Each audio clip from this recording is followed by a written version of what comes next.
Hello, everybody. Welcome to the Seekers Club of the Paranormal. No, Oh, let's do our own intro. no. Let's try again. Hi, Hey, everybody. I gotta tell somebody. Okay, Seekers Chronicles, Paranormal Historians, where history meets the paranormal. Oh, you did it. Ooh, I got it right that time. But I got to start writing cue cards. I get everything Well wrong. done. No, well Yeah, done. That was good. That was good. yeah. That was So, good. how's Hi, everybody in the everybody. audience? We had a Coming great in. weekend.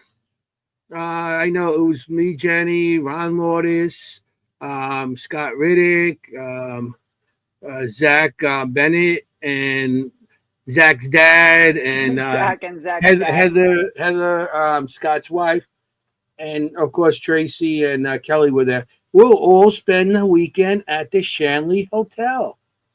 It Yep. was Anthony's awesome. We had a favorite great place. time. It was good. It was an awesome weekend. And Scott invited us, which he came all the way up from North Carolina, Piedmont Paranormal Very cool. Investigations, I think that's called, something like that. It's hmm PPI. hmm And they invited us up. I invited us to the go to Shannon with them. And of course, we had such a great time. Hey, Todd, Always. Camilla, Melissa. Always. Um, yeah, so we had a good time. Of course, we got a lot of stuff, and it was good. We had a great weekend. You know, Yep. Yep. so we got to the digital seance. I said it right. Experience. The digital seance Experience. Well, experience. yeah, I'm good with that right now. I'm getting closer. Um, so we did that, and a lot of stuff going on. We had such a great time. Yeah, Kelly and Tracy treated us so well. they It was do. good. Of course, They I do. love that place, and those two are great women. They They always are. you know there for you. So They are. And you brought the twins. yes, I brought the You twins. debuted Oh, I forgot debuted the twins. the twins. That's my the Bella dolls. I put a bid on them as a joke. It was like a estate sale, and I got two of them. I won them. Yeah. I just put the minimum bet on it, and I won them. So Oh my they came with gosh. us, and they were great. Huh? They were cursing, and Yeah. they were cursed. Oh, the coolest thing! One of them said "rob it." Remember? One of them Yeah. We said put the "rob it." The Robert little girl doll. one says "rob it," and I didn't realize the woman Heather next to me just picked up a Robert doll, the haunted Robert doll that she had. They have a one at the Shanley, not the real one, but a copy of it. And she was bringing it over to put it on, and it said Robert. So I was like, hmm whoa, that was pretty cool. I Yes. was like, wow, that was good. And then They were Tracy's popular. going into his face, going to one of it and say, "This is bullshit. This is bullshit." And the thing goes, "Bullshit."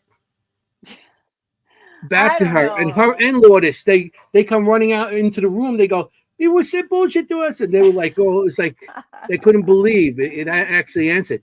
But that was pretty cool. The dolls were responding. It They was even brought cool. them out to the well and everything.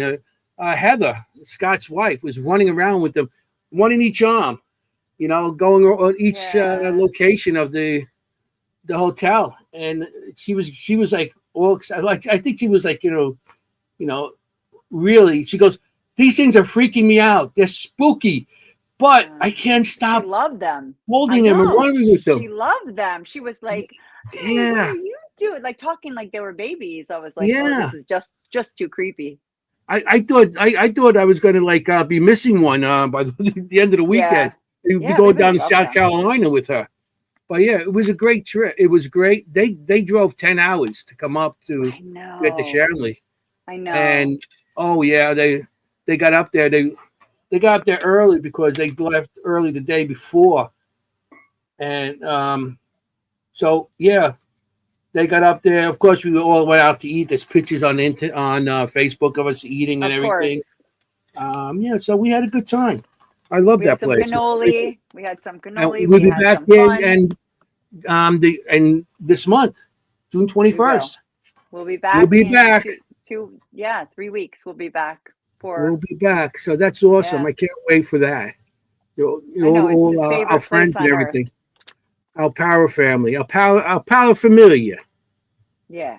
So Yeah. we're gonna have a great show tonight. We have But we are missing somebody though tonight. Oh And that's yes. Kim. Kim. How can we forget Madam Kim? I didn't. Poor No. Kim. She's not with us. She's See. working. Yeah. Doing her veterinarian thing, taking care of animals. Yeah, well, she's going to be taking some time off. I think she's taking like a Vatical or something, She's going into the mountains in one of those countries, and she's going to shave her head and pray. Yeah, she's going to Bali or something. She's going to become something. She's going on an eat, pray, love but she's taking thing. time off because her work schedule during the summer. She works at the racetracks, and it's really crazy for her because it starts like in May all the way to October. So she's not going to be able to make it. Her schedule goes through our show. So we're going to be missing Kim for a little bit there. So, yeah. Yeah, the trio down one. Yeah, the trio's going to be missing one. And maybe I'll have to learn to be a location medium. Not happening. Yeah. Not happening, people. Yeah. Some location you could do. I don't know. So I could make something up. Yeah, you can make it up. Yeah. Well, but anyway, let's start the show. We have a fantastic guest. I know him, and we've been friends for a while, Scotty and I. Matter of fact, I met him at the Shanley Hotel, and it was a while. It was a while since I met him, and him and I always like to rip each other apart. So it's like one of those, like me and Ron type of thing. Yeah. So he's a great guest. He's going to be a great guest tonight and stuff like that. And I know you know him, so let's bring him in. I'm lucky to know introduce him. Introduce him and give him his intro. Yeah, actually, usually I do a short intro, but this is such a good one that I really wanted to read it tonight. So tonight we have Scott Davis, also known to us as Scotty the Medium. He's got I want to, you always call me fangirl. I almost put Jenny the fangirl because I want you are a fangirl. Well. I was Everybody jealous comes on, of you're a fan. I know I am a fan though. We invite he's good to have heroes on. So Scott Davis is a keen evidentiary medium who faces danger head on.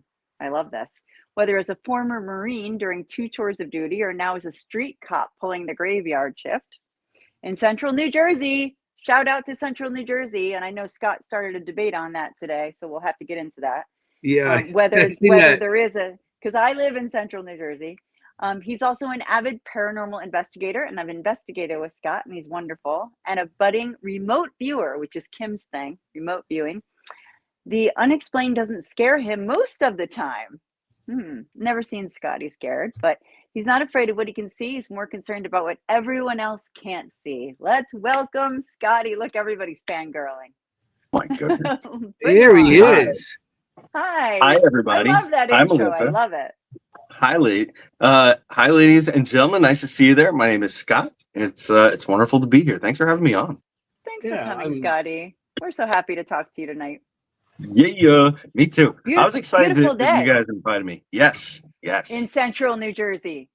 In Central New Jersey. I mean, if you say it exists, I'm not going to argue with you. Well, would you call me North? One of your biggest fans you're not going to argue with. Yeah, no. Come on. Look, I even have a Scotty the Medium. What? Look at that. Coaster. That's limited edition coasters. Limited edition. It's going to be worth a lot of money one day. Mm-hmm. Yeah, really. The paper it's printed on.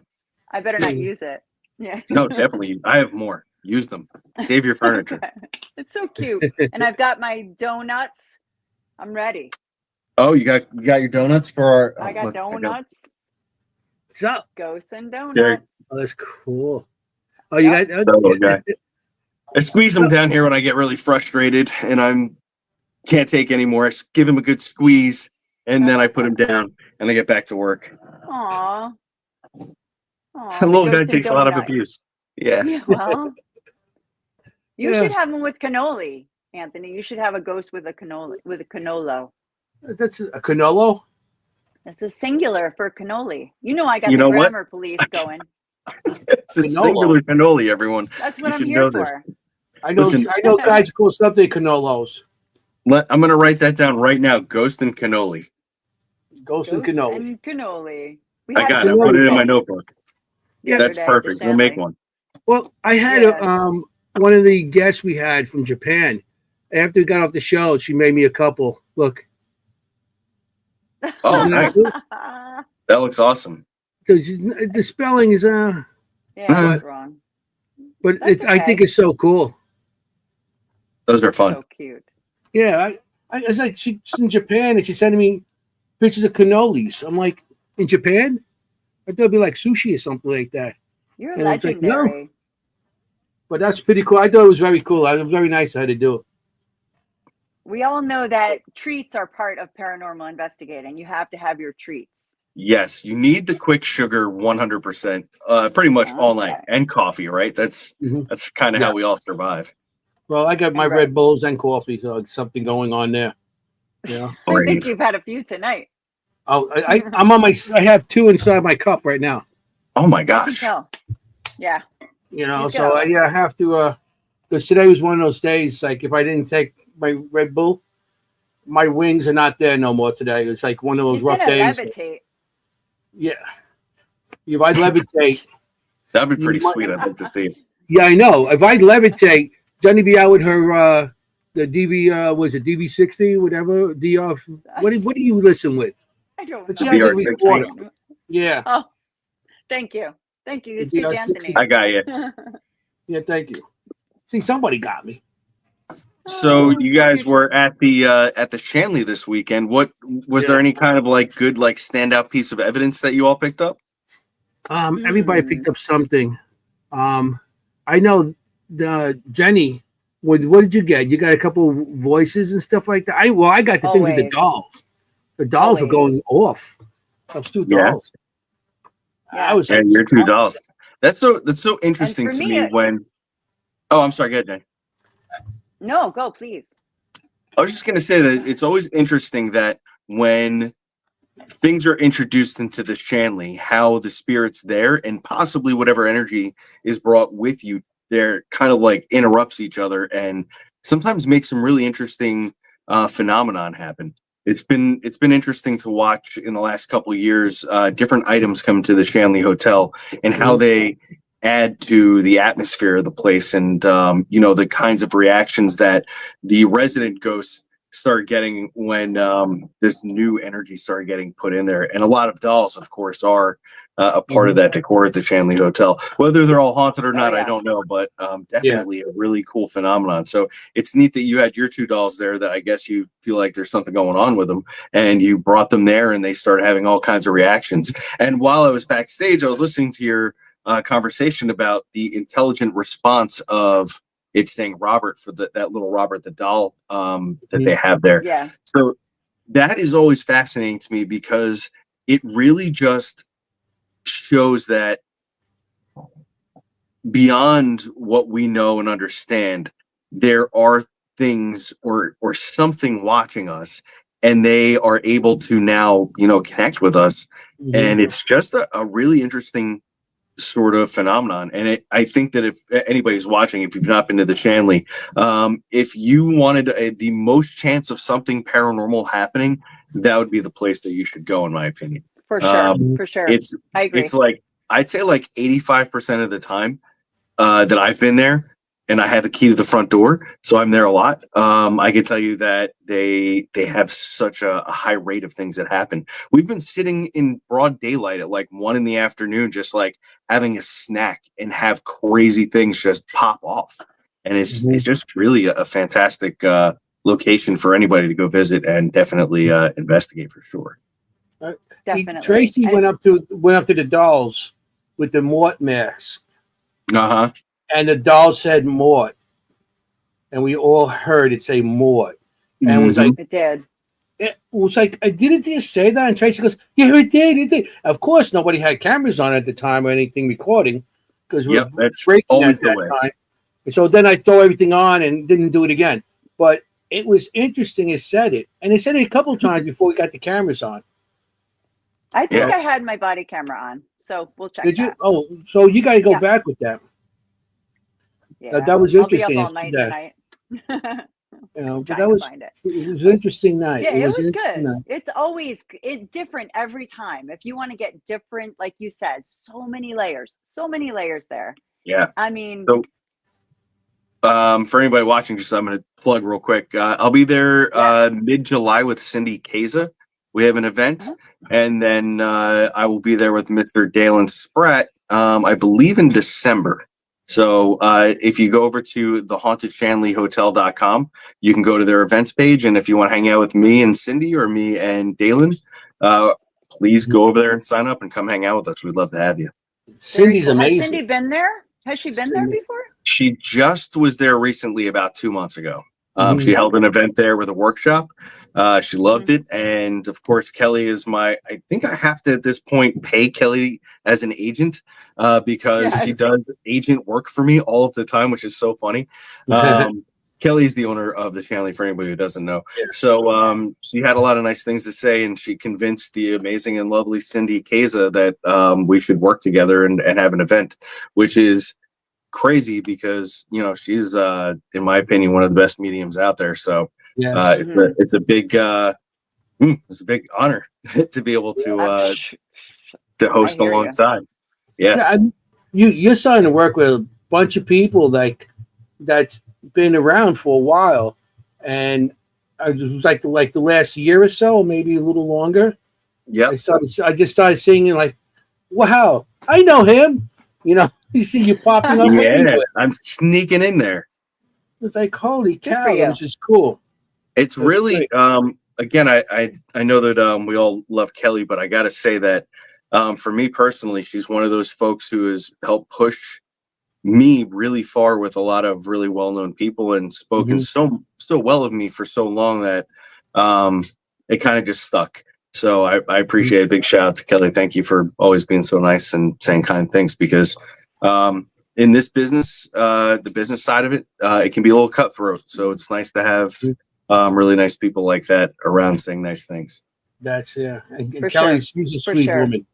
She's such a sweet person, and and she'll come and she'll do investigation when she always comes down and sits with us and hangs out with us, and so her and Tracy and so we had a good time. And Kelly's always been good. Even Stephanie. Matter of fact, Stephanie's going to be with us. We're going to be there again on the 21st. If you want to stop by and say hello. Of June 21st.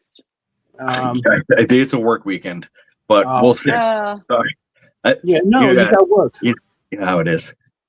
Yeah. I do. I just want to quit work and ghost and investigate all the time. That's all I want to do.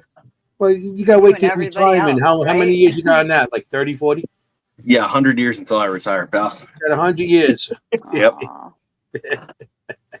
You're young. It's all good. Because while I have my regular job, which I'm very blessed for, it's really awesome to have this outlet that I have with a lot of amazing people like you folks. So I would have never met if I didn't start doing all these paranormal investigations as I grew more interested in it. Right. So I'm very blessed in my life to have something that I love so much outside of my career. And I really enjoy the community for the most part is really amazing. And I really love going into these really cool and historic places. Like we ran into each other at Penhurst a week or two ago, right? They had the Penhurst Paracon. Did we see each other there? Yeah, Penhurst I wasn't at. No? Okay. So for me, my memory blends, unfortunately, because I totally get it. I thought I saw you there. But in any case, we have these in Bucks County. That's right, Bucks County. We saw each other. Yes. It was pretty recent. Yeah. So there was really cool locations like Penhurst and like the Shanley, Rolling Hills, and all these really maybe not the greatest places to have existed because of some of the trauma and things that happened there. But now looking back historically, I love being able to go in there and investigate. And, with that added perception of what might possibly be on the other side, I do really like interacting with those spirits who do want to talk and still feel like they are part of the living world. So it's really nice to be able to go and peel those layers back and talk about the history and those people. Hi, Lourdes. Right. Right. And Look you up like Matt what Moore. I love what you say, people want a voice. I Yeah. love and you say that in your new show, and you say that and I've heard you say that before. Like, I love when you say that you know they want a There goes voice, Kelly. and you Hey, become their voice. Hi, Kelly. Hi, Kelly. Well, we all do, right? So I know we're all interested in, you know, interested in the exploration of paranormal and ghosts and the things that are beyond what are here in this dimension. So everybody in the paranormal field who sits down in the dark for a couple hours a week and sits a recorder down to record EVPs, or is coming up with new gadgets, like our friend Tracy at the Shanley. She loves Yes. trying to figure out new ways to communicate, and she has the perfect place to do it. So everybody who really sits down and is really got positive intention about speaking with the other side and getting answers, we're all doing that work.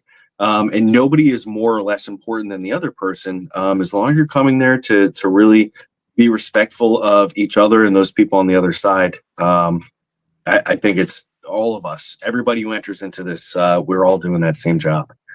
So. And I don't know about you, but don't you feel the energy when we get together, when all of us who have the right intentions get together? I feel like the energy just gets so positive and so good, and we do better. Yeah, 100%. That's 100% true. I don't know if I'm explaining that right, but you know what I mean, I think. Yeah. We Yeah, have good people getting together. When there's good synergy with the team, with the people who are working together, it definitely helps you gel. Exactly. Because when everybody puts their ego behind them and just is like, we're here to figure out what's going on, whether you're working on, you're going to the Shanley that we know is haunted, or you're going into, maybe somebody invited you into their home because they're experiencing paranormal activity. So if everybody going feels equal, and nobody is like, the better person for anything, you really can go there and have some really amazing experiences for sure. Yeah. Get it done. Definitely. Yeah. I we mean, definitely. Shanley's always a very favorite. Like I said, I've been going to this in Sal, and then now Kelly. Kelly's did a phenomenal place. She really did a great job on that place. Yeah, and still is. To what is, and she's still working on everything. So I mean, I really applaud them. Her and her husband really, and Tracy helping out and stuff. Yep, but absolutely. They're putting a lot into it, and I recommend that place 100%. I agree. Yep. The spirits are in. The spirits are in. Yeah. I can get that. I got like 3-4 shirts from them already. It's like, Me too. Me too. I going back with Sal with the green shirt, with the ghost, like they had the outside. The sign for years. The poor sign had to go. It was rotted away. Yeah. Well, that's how long okay. have you been going there, Scotty? How long have you been going to the Shanley? I think since like 2018 or 19. So not as long as a lot of people, but a pretty good time. Mm-hmm.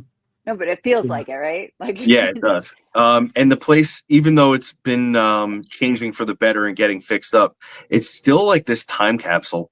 And just every time I walk, like the first time I walked into that place, a couple things happened to me that I was like, I experienced and I really love and I still do. So one of the things that I experienced was I went there as a private guest. My paranormal team that I was with at the time rented it out for the evening. I got there late, much later than everybody else. So Kelly opened up the door for me, and I remember thinking when the door opened, I was like, wow, this place is actually haunted. Like I could feel it, which was a strange thing because I've been a lot of places that people are like, it's haunted. And it's like kind of like maybe not that haunted. When the door to the Shanley opened, I remember, I think I even said it to Kelly, like, oh, this is haunted. Like this is the real thing. I could feel it haunted. right at the door. I could feel it.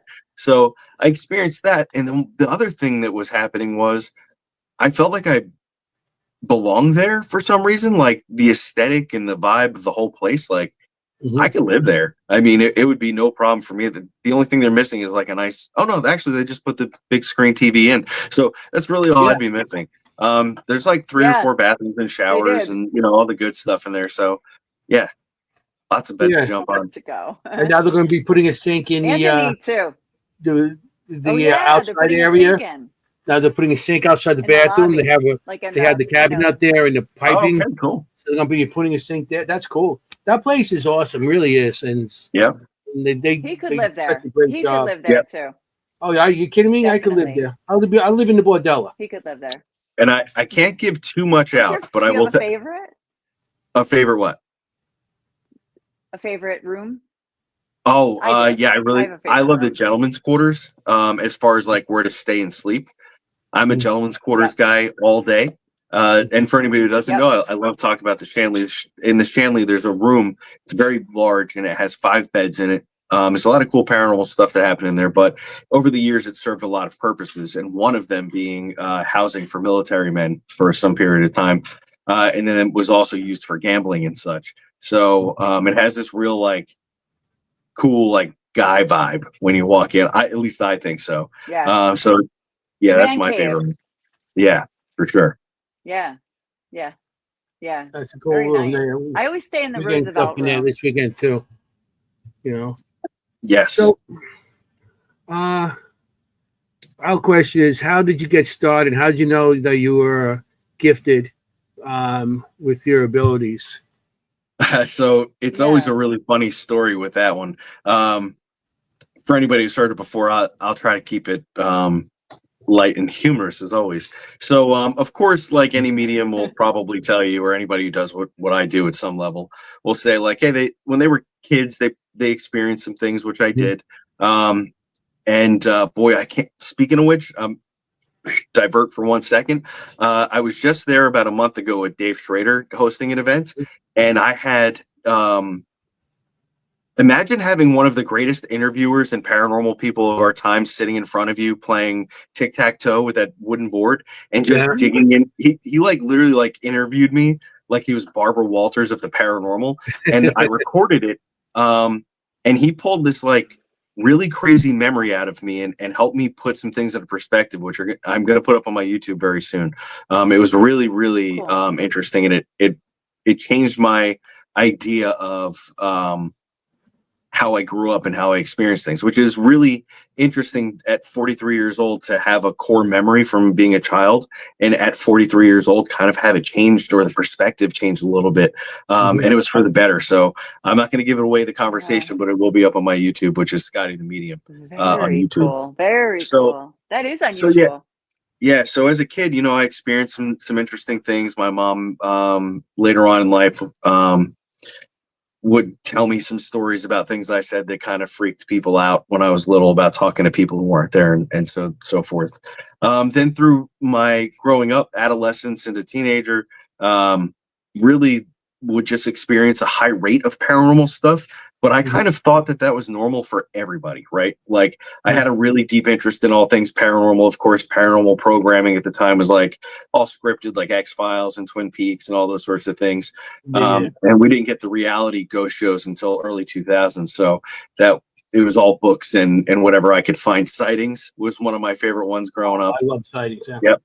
So Oh, I yeah. had all this really high interest, but there wasn't much of a group like we have now, right? Like, because all the weirdos, we all kind of came out of the woodwork and found each other with the internet. So, Yes. so, Sure.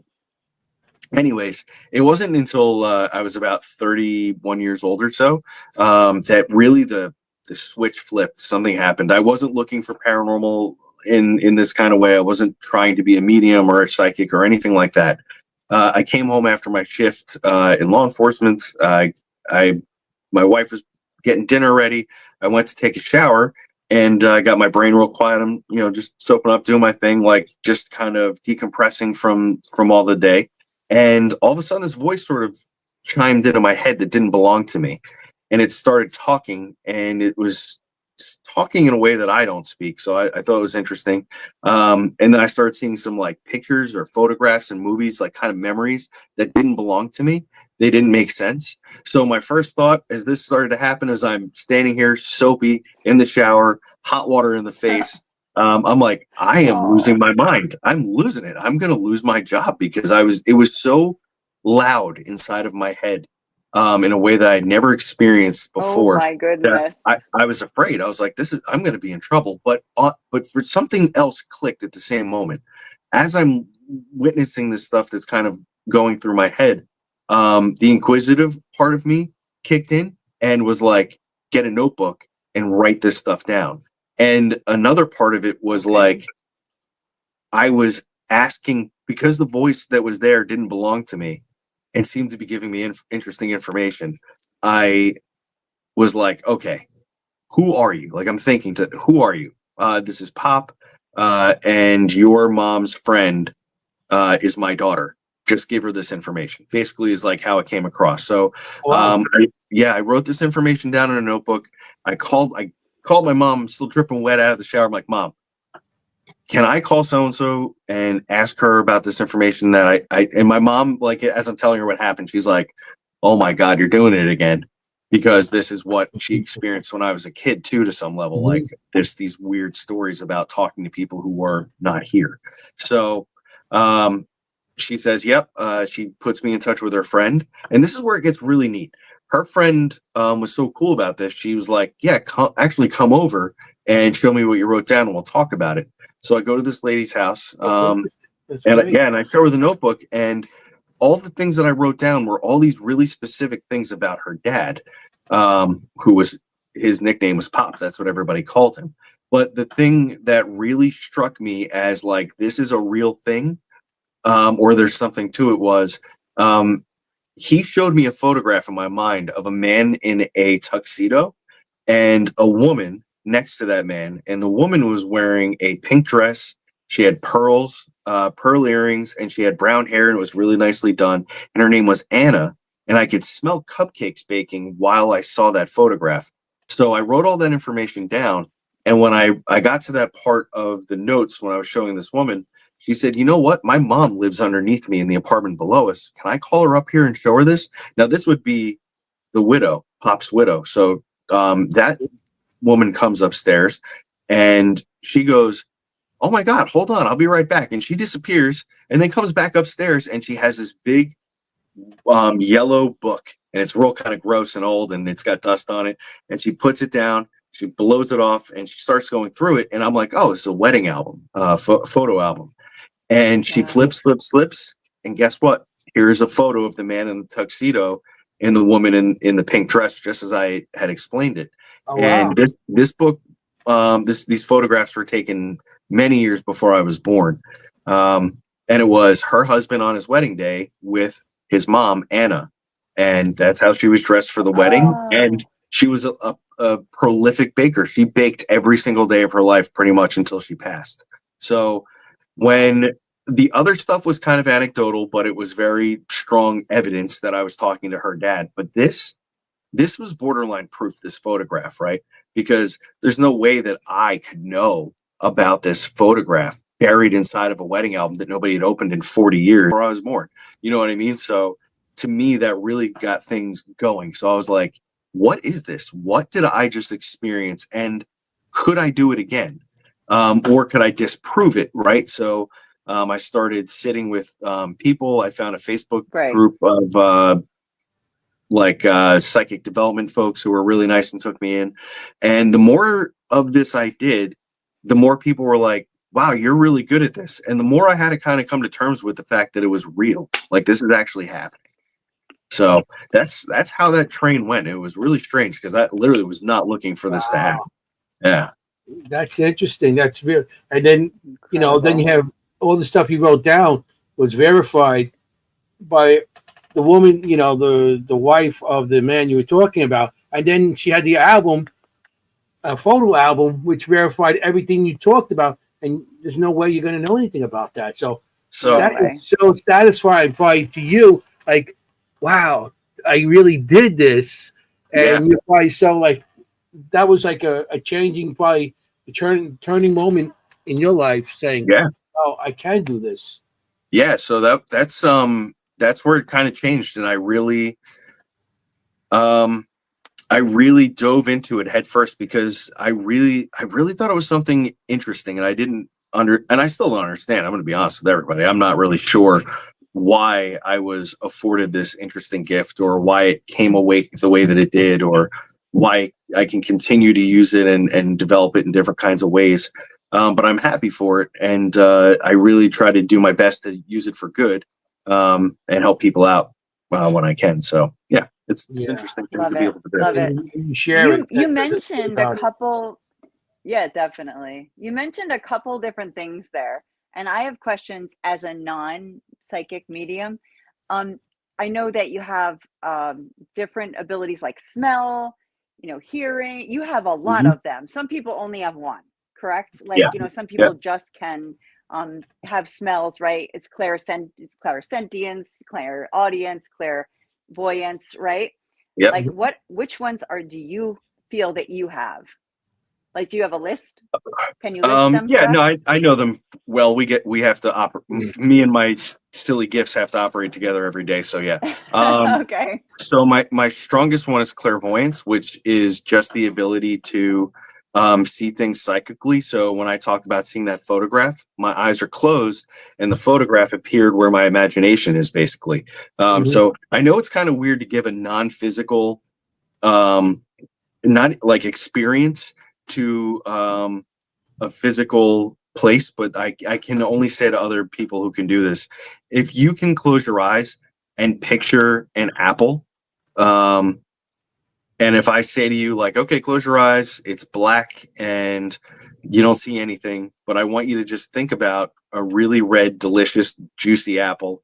It's got a little Right. brown stem on it and the green leaf, right? So most people can see that. That's literally the same space that my clairvoyance happens in. So basically, I let it clear out, and that's where spirit puts pictures and stuff for me to try to analyze and play charades and figure out. So that's my clairvoyance. Then there's clairaudience, which is the clear ability to hear spirit messages.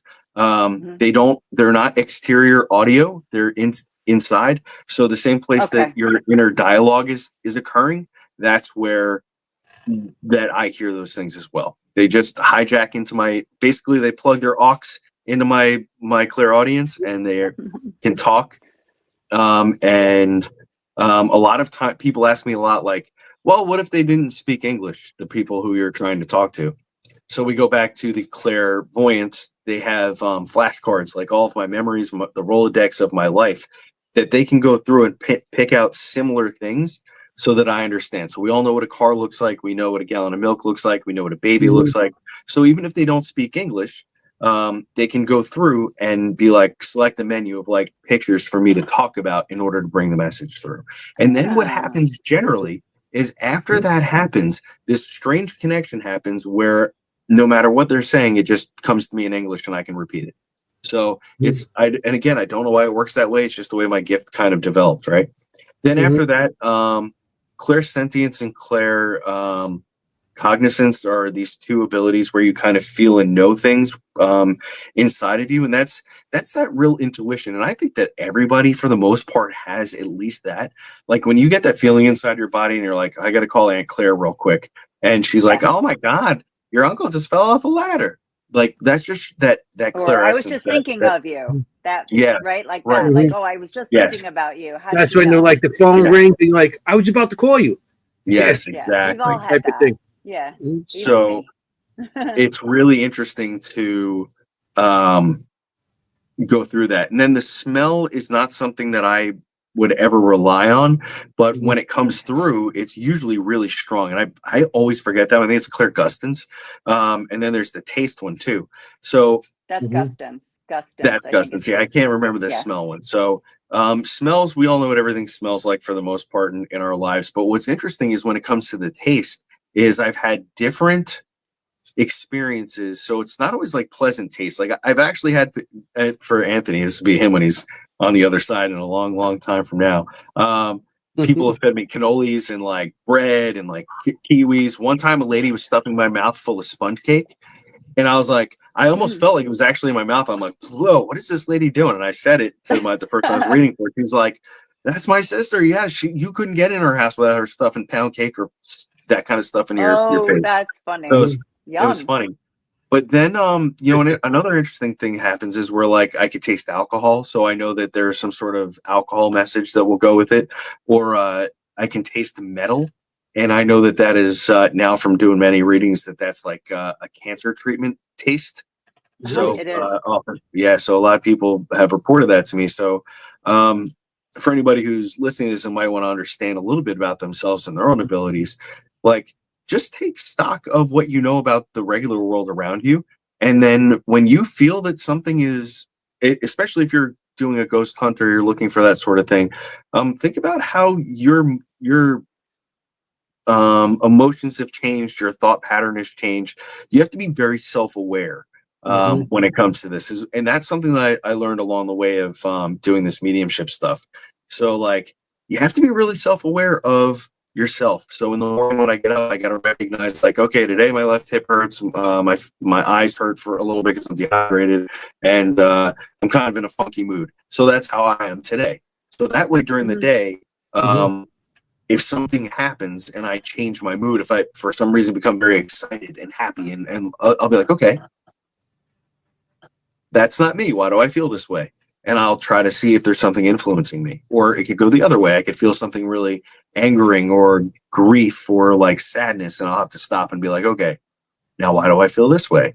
And then that's how we sort of start to tune in and understand and get the mediumship abilities going. Yeah. I mean, a lot of those things that you were talking about with the taste and smell, and through the years, I experienced all that stuff too. But I didn't know everything had a different name to it. Everything has a name nowadays. You know, I've been doing this a long time, and it's like everything has a name now. It's like, because like with the smells, like I smell flowers, cigars. I can smell a cigar from a mile away, but cigars, smoke, or whatever.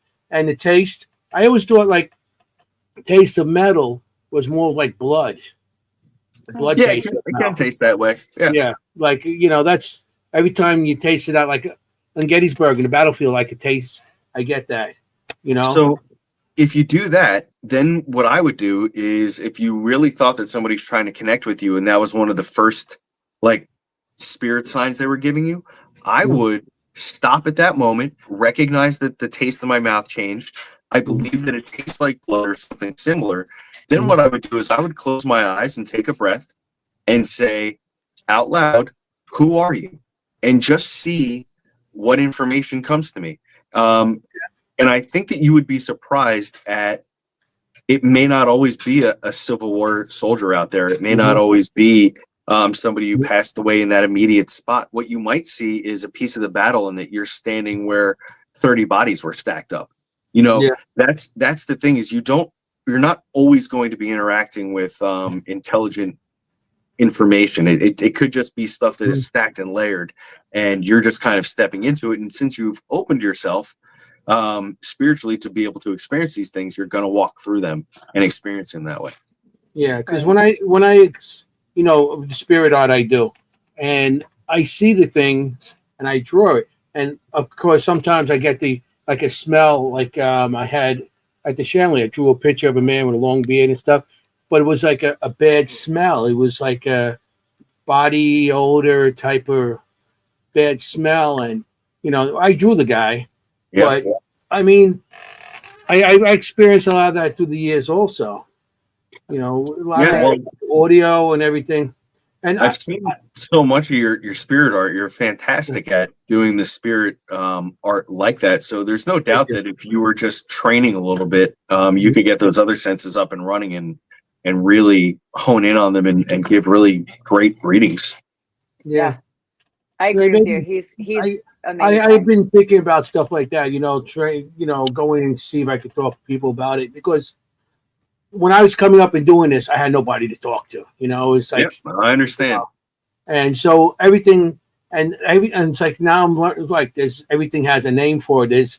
There's training on this. There's training. I'm like, So this is a big thing to talk about. And I'm glad that you brought that up. So when I started going and trying to look into all of this stuff, that's the same thing I was running into. Like, oh, take my course. It's $500 for 6 hours, and we'll certify you, and all these other things. Everything had a high price tag on it. And meanwhile, I'm like, I make $40,000 a year, and I got a kid and a wife, like a house and all. You know what I mean? Like, I can't afford that. So what I could afford was going and buying really inexpensive books for $8 or $9 at Barnes and Noble. So I would go and I would pick these books up and just devour them and go to the library and get those and read those. And that was part of my training. But the real training for anybody, and believe me when I tell you this, the real training is going. If you're going to go to a location, go with no prior information about the place. Go with somebody who does know the information, and just go there and open up and just say the things that you're experiencing, whether they sound silly or not. Write them down, and then go back and have your friend who you trust with the information and see what points you hit on. You'd be really surprised at the things that you're going to actually pull out that are very, very correct and very poignant to the place that you're at. It's the same thing with doing readings for somebody sitting down with a client. It was the same kind of training. Like, I would find people in this Facebook group and just have a half-hour video call with them and be like, all right, don't tell me anything. I'm going to write all the stuff down that comes in, and then we'll go back over it, and you can help me understand what I got right, what I got wrong, and how it might apply to you so that I understand for the next time. And that's how I built that ability to do that. And it's difficult. It was a year of just me feeling around the dark and figuring that stuff out before I was like, okay, maybe I could start doing this a little bit more professionally. But it takes work, because when it comes to this, and you both know this, I'm just saying this for anybody who's in the audience that might care. We are caretakers when we do this. And it's very important that we are putting our best foot forward and absolutely bringing 100% authenticity to what we're doing. Oh, absolutely. Yeah. Absolutely. Like I said, when I go place and I draw a picture, and sometimes people give me pictures of a place, and I'll draw what I see in the picture, and then they're like, oh, and then they have a picture of like something similar to what I drew. And that always is like amazes me. Like, wow, look, check this out. It's similar. You can see in the eyes, maybe the mouth and stuff. Yep. And I find that amazing. It's validating. Amazing. You're like a sketch artist for the afterlife. I mean, that's brilliant. I love that. I draw.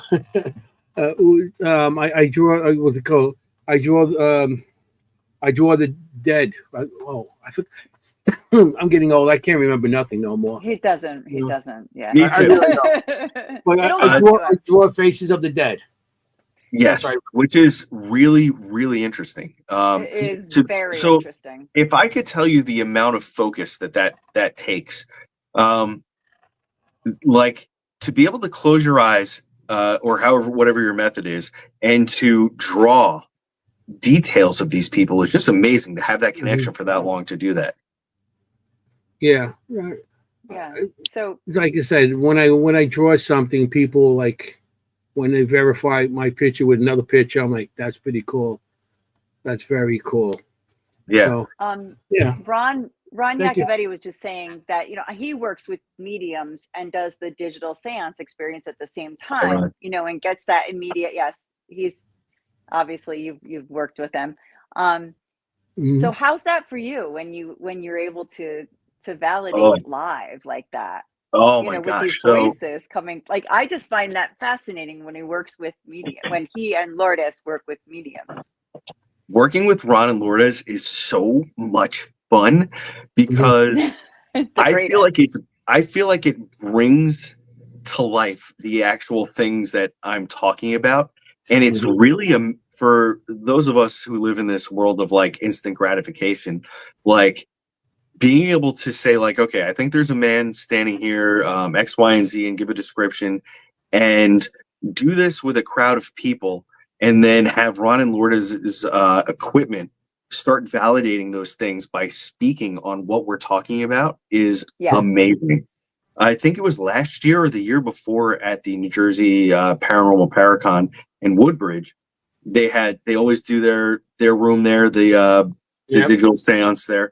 And a woman came in and she was standing there, and I felt compelled to walk towards her while they were doing the session, while Ron and Lourdes were conducting their session. And as I got near her, some information started coming through, and I spoke out loud about it. And then the name, I believe the name that she was listening for came through Ron and Lourdes' equipment, which might have been Tommy, I think, if I remember right. And it was this woman's son who had passed away many years before, and she had just been waiting for years to hear from him from the other side. So I had said some things that were very poignant and like hit for her. And then this voice comes over. And what was really amazing was she was like, that's him. Like, she was like, that's my kid's voice. Like, she knew. Wow. So when we can take our abilities and our specialties and put them together, it's an unbelievable magic. feeling. But it's magic. It's really magic. is. But it's magic because I know that woman was waiting for so long with so much pain and grief that for no reason on a Saturday in Woodbridge, New Jersey, in a high school, at this strange thing that we do, her son decided to come and pay her a visit, and she was able to release that from her heart and hopefully feel a little bit lighter on the way home, and from then on feel lighter knowing that she heard from him and got 2 points of validation that fast. So yeah, that's, I think, especially with Ron and Lourdes, it's not about them. Like, mediumship isn't about me. It is about this thing that we all belong to, and we're trying to just help each other understand it and make better connections with each other here, but also with the other side, and bring love and caring and acceptance in this world that is having a very, very tough time accepting just the easy things in life, you know? Mm-hmm. Right. Yeah. It's ability to share with others. So, you know, I know in the past where I had people, we were doing spirit boxes, and their husband came through, and their grandfather came through. And I had an 80-year-old woman and a 67-year-old woman. And we went to this house out in Farmingdale, Long Island. And it was SB7. The SB7, that's all it was. Put that on a speaker, and the first thing came out was Walter. And the woman's like, that's my father. That's my father. And the other one, that's my grandfather. That's my great grandfather. And they were like, he built this house. Oh, that's awesome. He actually was, he went and he actually physically built the house himself, put the bricks and everything. Yeah, this guy he was on construction, and he actually built that house. And the woman's like, I never thought I'd ever hear his voice again. That's amazing, isn't it? Yeah. And then at the end of the night, because we went around, and he happened to be an electrician and everything to Local 25. That's how Long Island, and Local 3 is in here. And he's part of my international. So I kept on pulling out my union card because he was a steward out there. Idea. I said, here's my card. And he kept on answering my questions. And she was so amazed. At the end of the night, the old lady hugged me, and she goes, I never thought I'd hear him. And it gave her, validation. Yes. That, and she goes, I want him here. I want him here. I don't want him to go nowhere. And gave her validation, and her daughter validation that the man was still there. Yeah, it's amazing. What an amazing gift. And that would never happen if there weren't people like you guys and the rest of this community out there doing this, Right. And I really think that's what it's about. That humanity, like that connection, that humanity. Yes. I love that word. Yes. And even if it's not that, sometimes it's, information for someone who loves a building, who needs information about it. Mm-hmm. Sometimes it's not that special. Yeah. It's just a fact, that someone needs, but it's important to them. So it's important. Yeah, it always it's not depends. about us, like you said. Yeah, exactly. It's not about us. It always depends on the location or the people that are looking for the answer that we're helping out. But yeah, it's sometimes it is about information. Like we talked about the Ritz Theater, I believe, the last time we were together, which is one of those places that you guys love to go. And I was lucky enough to go there with you guys maybe once or twice. And I remember walking in, and there was a spirit that was out of place, at least in my mind, for a theater. And it was this priest, and he was telling me, he's like, I'm very upset. And I said, well, what are you upset about, sir? He said, there's this blasphemy, and he showed me these upside down crosses. And I was like, well, that's so strange. Why would that be in a theater? And I Oh, brought it up right. to somebody who worked there, and they were actually building a set for Macbeth, I think, Yeah. because the theater is a working Mhm. theater. And they were building a set for Macbeth, and a part of that set was these upside down crosses. So Yes. from somewhere in that space, this the spirit of this priest must visit the theater or be close by, and witnessed them doing this, and was like, no way, you can't do that. Like, not realizing that it's for performance and not It's actually not something people real. believe. Right. Yeah. So Right. I thought that That's was, so funny. isn't that interesting? So you just never know what That's you're gonna, It really is. interesting. yeah. That's Yeah, really, it's how would he Yeah. interesting. know? How would he know? Yeah, Right. exactly. You know, Yeah. yeah, you make assumptions. Like, and I always Yeah. say, don't assume anything, don't assume anything. Yeah. When you So go into that, that takes a long time to be able to beat. So people ask about that all the time. Like, well, how do you know that yeah, this is actually true, what you're witnessing? Well, Mhm. yeah, I don't go anywhere with expectations of what I'm going to see or pick up or understand, because most of the time I really don't understand what I'm talking about when I get somewhere. If you want a blind reading in a location, I'm just going to tell you everything that I'm perceiving when I step into that world, Mhm. and right. we'll figure out what the context is later, and hopefully it's really specific. So when I start witnessing things that really make no sense to the space I'm in, I have to remember, like, don't worry about it. It's gonna be okay, because this is just how it happens, and you're just gonna say what you see. It doesn't matter if it looks like it fits here or not. It will, hopefully. Right. Um, And that's experience. That's from your yes, experience. And yes, Kim, our colleague in this, she does remote readings. Obviously, we give her a picture before the show. We don't tell her where it is. We don't tell her who the guest is. She records it as you do on your new show, right? Your yeah. vlog, and gives it to us, and then we tell her, later. So on the show live, she figures out what really happened, in this Oh, it's place, so and cool. we make that connection. But Yeah. as she's doing it, she's like, I don't know what this means, and I don't, that kind of thing. and Yep. and Mhm. inevitably it makes sense in the end, but because she's Yeah. very, very good. But Yep. you reminded me of her when you were doing your vlog for your new show, which you recorded Yeah. before you got to the location. That's Which very we're much what gonna have to Kim get does. into soon. So yeah, so Yes. remote reading is new for you, correct? Well, it's something that I definitely had not tested to the ability of my mediumship abilities. So I've Okay. always, since the mediumship kind of kicked in, the remote viewing has also been just something that I could do, but I didn't know what it was at first, because I had never experienced it. And once I think I was like listening to a podcast, and somebody was talking, and they started to describe what I was experiencing when I would do remote viewing by accident, or things like that would happen. And I'll tell, for anybody who doesn't know what remote viewing is, the simple breakdown of it is that you sit in one location without any idea or expectation of a target area or a target item, and you just give all of the information on it completely blindly. It doesn't have to have anything to do with the paranormal whatsoever. It could just be a shopping mall, a pen on a desk, a human being, and it's Mhm. just a really interesting phenomenon.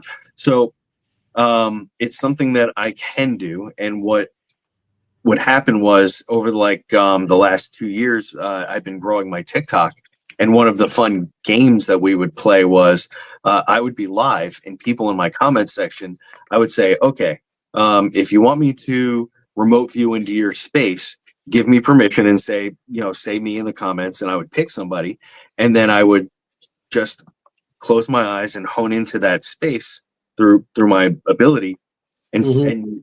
describe things that were around them.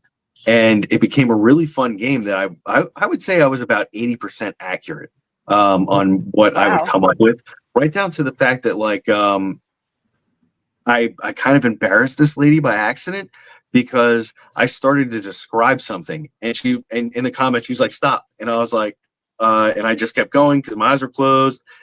And then when I opened my eyes, everybody was cracking up in the comments, because I had described a lady device, maybe, that would be used in the bedroom. And it was allegedly sitting right next to her when I was doing my Oh thing. my So god. she was super duper embarrassed. It was really funny. And again, I didn't know what I was describing, and I drew a shape and stuff, and they were like, "Oh my god, this is ridiculous." So, and remember, it was for that specific person, so I know, and so we would do that. So Oh my other times, gosh. like I would talk about patterns on walls, or just like different kinds of things. So I got good at it just by having a good time doing it with no like expectation that I was going to be good at it. So then we moved, and there's a project that I worked on with two gentlemen that everybody knows, but I can't talk about, unfortunately. It's a little project we worked on that we're trying to get going, and we were using remote viewing to look at other things besides ghosts.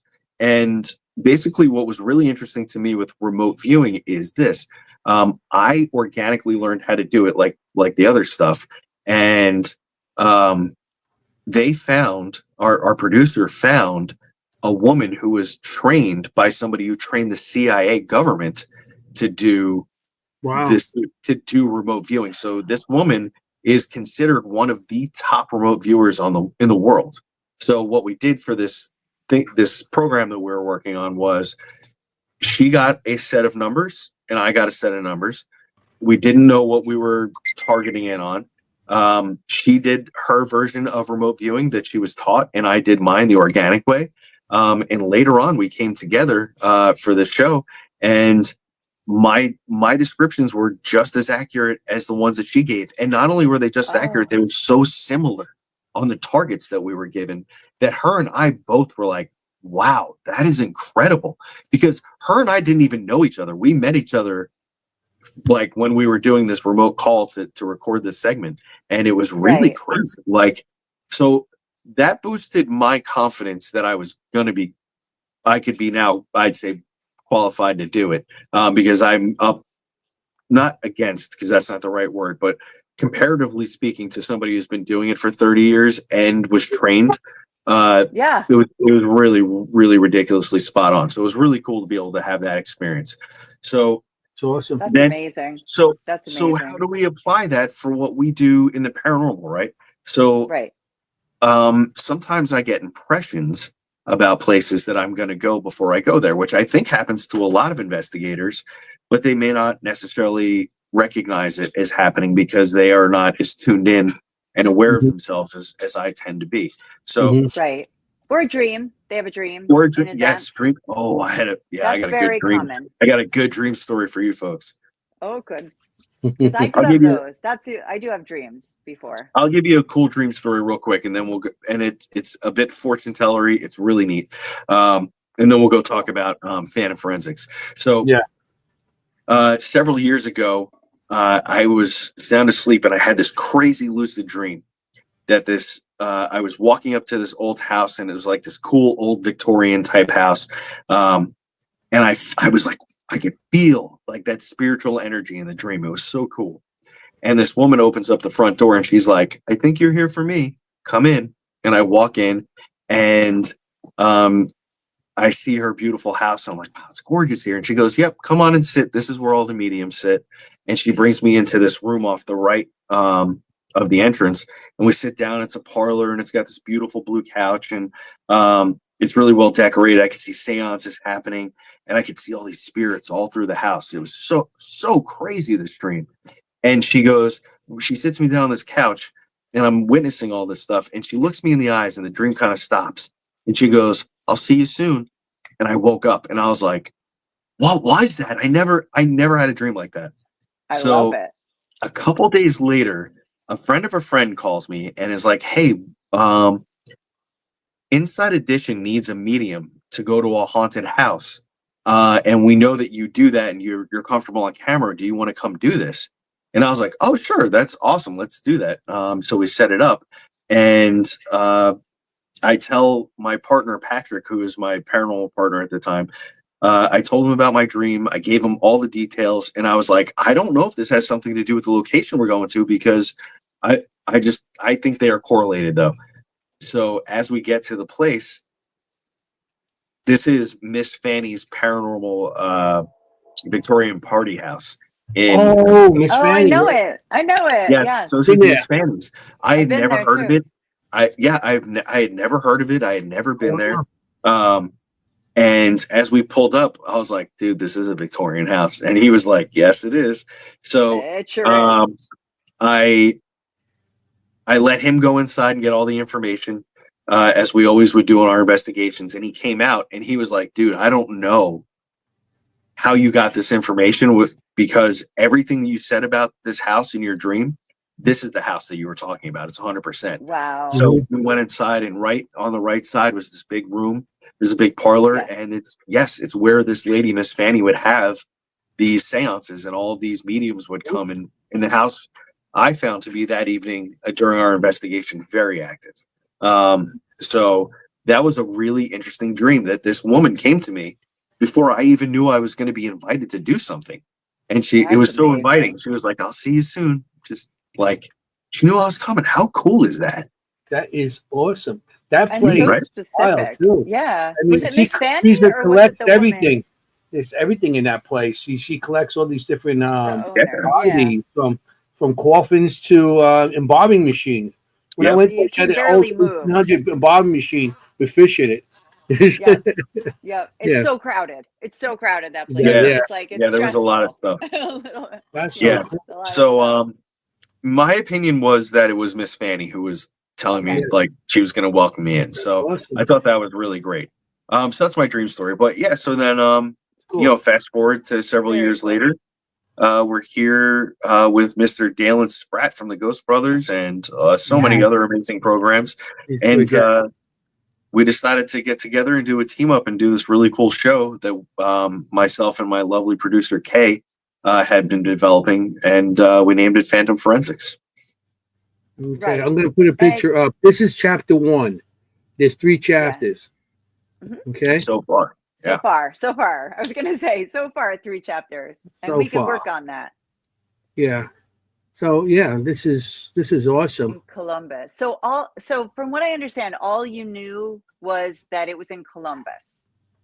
Yeah. So my I've producer. seen all 3 chapters. Okay. So my producer, and I won't give anything away in here. There might be a little Yeah, no bit that we talk about, but well, a if little. if you folks in the audience want to go watch, and I think you should, you'll Yeah. really enjoy it. It Right. was a lot of fun. So yeah, my producer Kay moved from Manhattan to Ohio recently, and she's been in the film and television industry for a very long time, and she's very well respected. She produced a couple episodes of the last season of A Haunting, which I know everybody loves. I got to be Mhm. on A Haunting, and that's where I met her. And she also produced The Curse of Lizzie Borden, which was another cool thing on Travel Channel. That was one of her Very shows. good. Good show. Well, most of it. I'll It tell was you very most good. of it. With our buddy Dave, and she did Roswell with Lawrence Fishburne, and then all kinds of other really amazing human interest stories through the years for television. So she's very well regarded and is a lovely woman, and knows what the heck she's doing when it comes to telling a story. So she moves to Columbus, and she's like, Scott, what are we gonna do? The TV industry is kind of drying up. I don't know what to do next. And I was like, we should do some YouTube. I was like, that's the move. Yeah. That's what everybody's doing. So we got lucky. She found a colleague that she had known from years before who owns a production house in Ohio. So now we have a producer and a production house. And the only thing missing is me to help tell the story. So her and the production crew linked up. We came to an agreement on how to film this stuff. And there's more to it, and I'll talk about it in a little bit, but more of the spooky stuff first.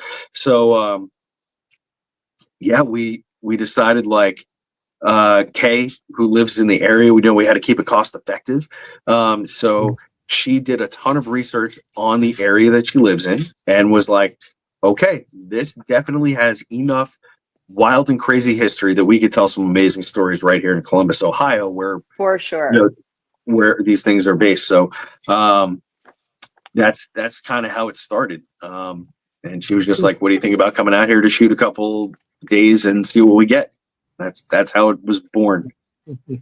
Yeah, That's that's amazing. awesome. Yeah. And then you started recording before you I'm gonna left. put that up on the screen Yeah, again. so- So basically, what happened was we had to come up with a way to show that, you know, I had not been there. I didn't know anything about it. And the best way to do that is to actually just sit here in this chair where I am right now and go ahead and start giving information about what's going on. And always in showbiz, always in doing what we do is showing is better than telling, right? So instead of me being in Ohio and being like, when I was back home, this happened. I said, let's take a really crazy shot in the dark. Let me sit at my desk and do like a remote viewing session and spiritually see like what I come across. So the first things that started to flash to me were these graves, a lot of shallow graves and a big fire. And Kay was like, okay, you're on to something. I'm not going to say anything else. Just write down all the stuff you get and make your video diary. So we did that, and most of it made it to the show. And it's always cool when you go somewhere and there's really crazy history that you've never heard of, happening. Yeah.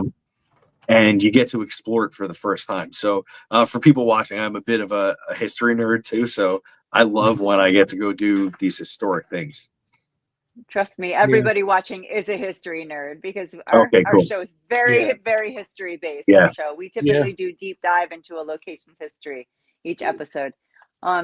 So this was right up my alley and our alley, the show, because if you love history, you're going to love this show for sure. You definitely get into it. I don't want to give any spoilers away. One of the things I love that Dale and Spread is kind of like your guide. Like it's your show, in my opinion. Like I feel like it's Scotty, and he just kind of guides you, sort of, like through it.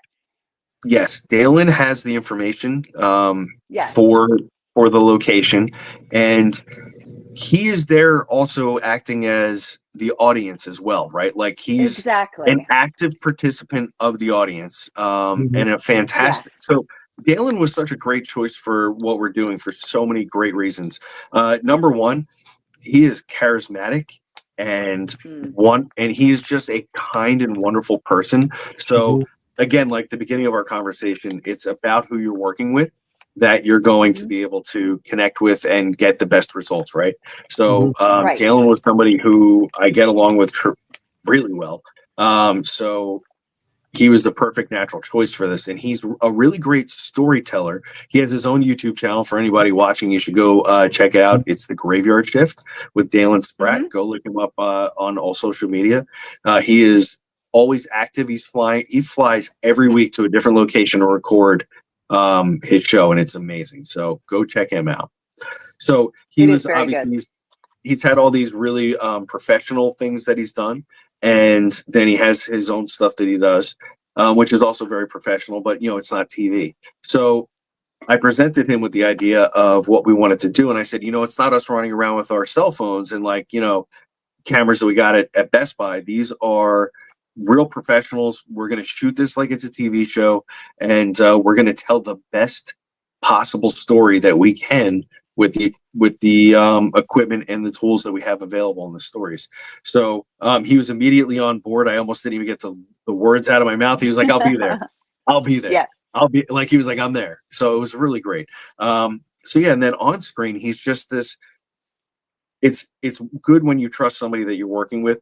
He didn't make me feel strange about the things that I was talking about, and a lot of this stuff that, again, feeling like I was off target, he didn't flinch or make me feel like direct me one way or the other. He did a great job. So that's really important as well, because I know that there were some things that I hit on that some people might have jumped out of their skin because they would be so excited that I was getting it, but he kept a straight face the whole time, which was wonderful. He sure does. He sure does. Yeah, he does, if you watch, if you watch Ghost Brothers, you wouldn't believe it that he kept a straight face because they're so expressive on that show.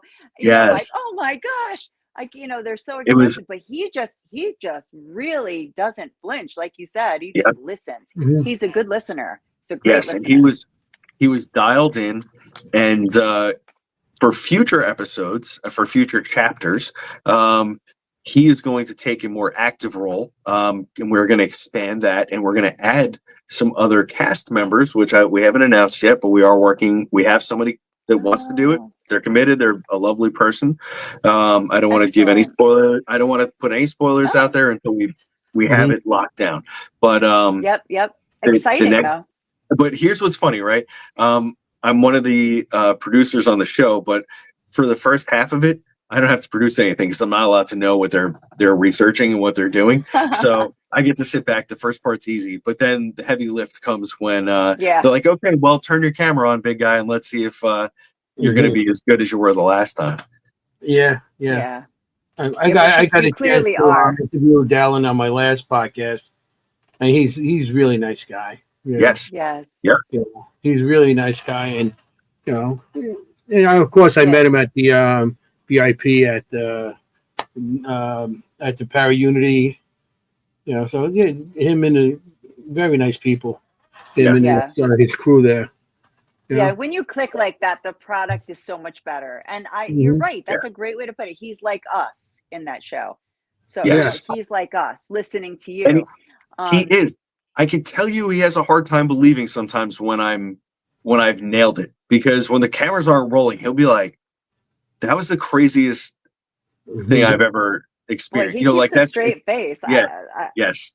Because I was like, "Oh my God," like myself. Yeah. But yeah, I always talk to myself. It's always good to work with people like you, also. It's just like and in this field too. When you got two positive people, you're gonna get more evidence. You're not gonna suppress. You're gonna. To me, if I go in positive or anybody goes in positive, I feel they get better evidence than if you go with negative and. Yeah, 100%. Always.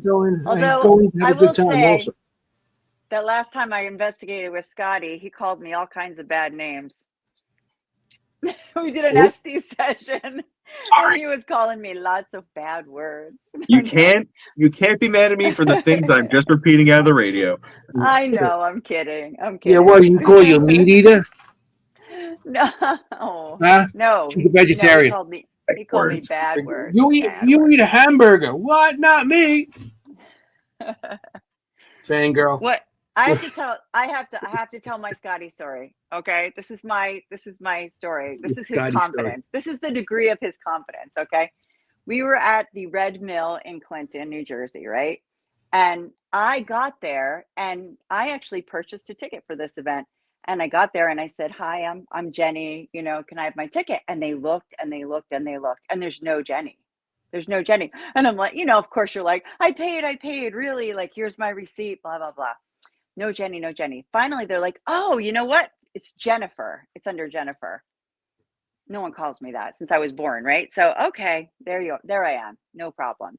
Scotty arrives, right? There's no more, he's late, right? He's late. He just arrives, right? Like, he arrives. And there's no desk anymore. There's no lady. He walks right up to me and he looks at me and he goes, "It's not Jennifer. It's not Jennifer. It's Jenny." And that's all he says. And then he walks away and gets like a hamburger or something, like something to eat. He just goes, "Yeah, it's not Jennifer. It's Jenny." And I'm like, "It's Jenny." Like That's you funny. just like, "Oh, by the way, it's not Jennifer. It's Jenny." Like, you just are amazing. You're amazing. And then you walk away and then go get a donut. Like, "Oh, by the way." That sounds like me. Like, how in the world did you know that just happened? But okay. That's you. That's my Scotty story. That's just you. You're like, "By the way." It's funny, right? Like today, because I never know what will why I'm being influenced. Today I went to breakfast with my wife. We went to this place that's a little far away from our house, but we love it. Big shout out to Amy's Omelets in Long Branch, New Jersey. Love you guys. Ooh, yeah. We went out there for breakfast, and as I'm walking in, I start thinking about, this is so random, and please, everybody, I swear to you, I'm a normal human. I open up the door to this place, and I keep hearing the word sniper in my head. Sniper. Why am I thinking about snipers, right? So yeah, but and of course, my job, I was like, there's nothing happening. But here's why it was interesting. About 10 minutes later, we're sitting at our table. I'm starting to drink my coffee, and these two older gentlemen, about a table or two away from us, are talking. And the one older guy starts talking about his experience that he had as a soldier in Vietnam and starts talking about snipers. Literally. What? And I was like, oh, there you go. That's why. Because that must be something that he carries with him so heavily that just Yeah, being a you little felt bit it. open at the moment, I felt it and I could hear it. And it wasn't a spirit talking to me. It was literally what was attached to this man's energy. Like he's carried whatever that is with him since he was a young man to now he's probably 80 years old or so, it looked like. So, you just, Wow. again, you just never know why you're getting information. And part of, with Phantom Forensics, that was like the key of starting everything. So for anybody who hasn't watched it yet, please go watch it no matter what we say here. Going Definitely go watch it. into downtown Columbus, Ohio, with no idea of why it might be haunted, was a really interesting experience because for anybody who doesn't know, downtown Columbus, Ohio is actually really beautiful. They have a big lawn and there's big office buildings and penthouses and this beautiful river with a cool railroad. I mean, it's just like cool. It's just like a cool place.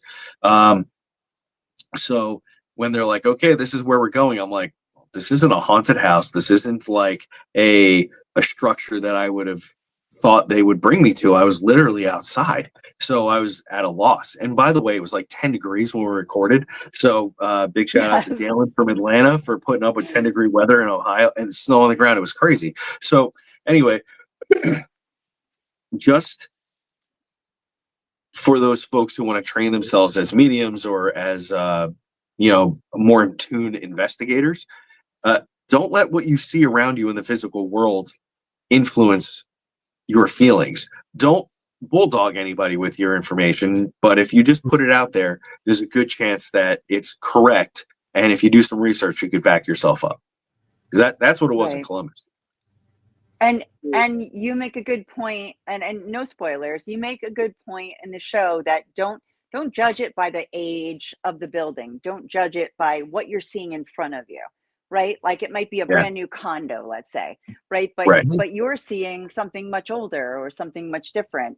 Don't let that influence you. You make that really good point in the show.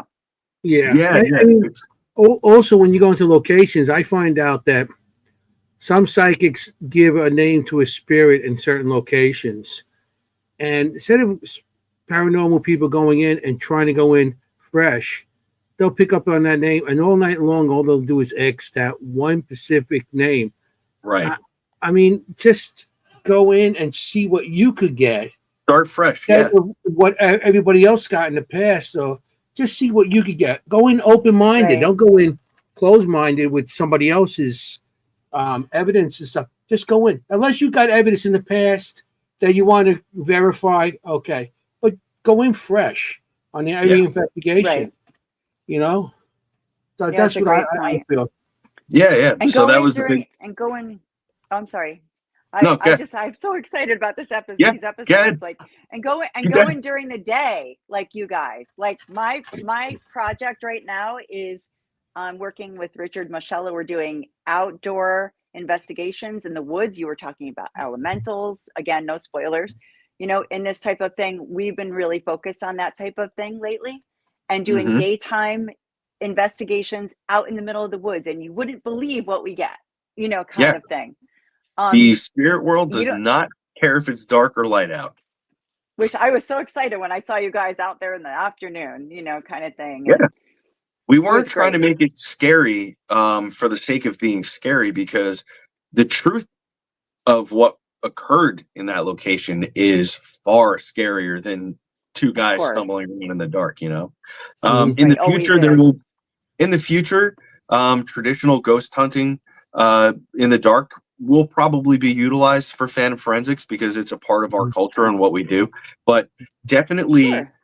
that during the daytime, I thought was so neat because it really takes that, like, oh, did you see that factor out of it, or like being afraid just because it's dark and like maybe you're ready for a jump scare. Like we took that out of it. Yeah. It was It was Yeah, literally just the experience of what was going on around us and focused on the history. So it was really interesting. Mhm. precisely. That's Yeah, exactly what I history's was so always fun. excited about in this show, really. And so many Yeah. layers of time in this show, which I always enjoy as well. Just the layers of modern time to, a long time ago. Again, I'm trying not to give too much away. But Yeah. I know Kim will be watching this at one point. Scotty does pull out a Mel meter. That's Kim's thing. Yep. She's got herself and her Mel meter, Kim. So I was like, oh. Yeah. The Mel meter You guys had a is a spirit really, box and a Mel meter.